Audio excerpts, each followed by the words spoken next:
Elle savait qu'aimer, c'était risquer d'avoir le cœur brisé. Que rire, c'était risquer d'être perçue comme une illuminée. Elle savait que pleurer, c'était prendre le risque de paraître vulnérable. Que de se protéger, c'était prendre le risque de paraître désagréable. Elle savait que se reposer, c'était prendre le risque d'être qualifiée de flemmarde. Que réussir, c'était prendre le risque d'être qualifiée de vénarde.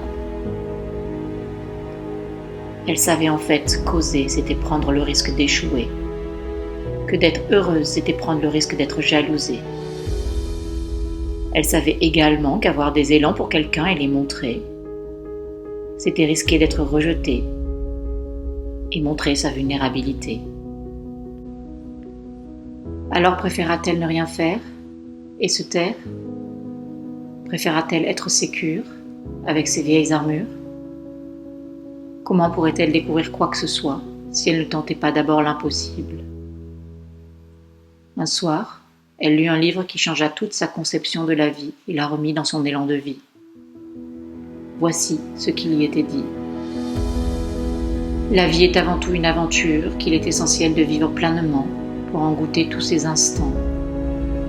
C'est bien de la tenter et de se risquer.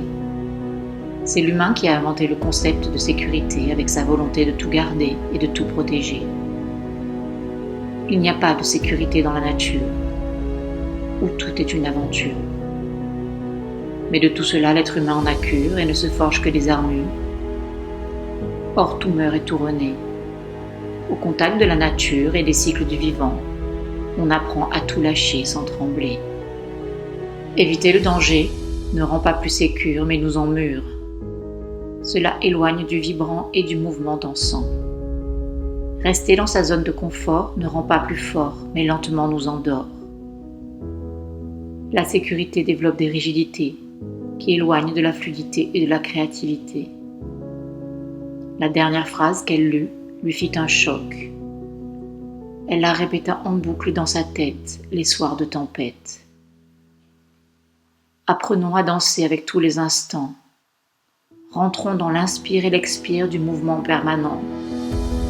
Soyons dans les pleins et les vides, les hauts et les bas.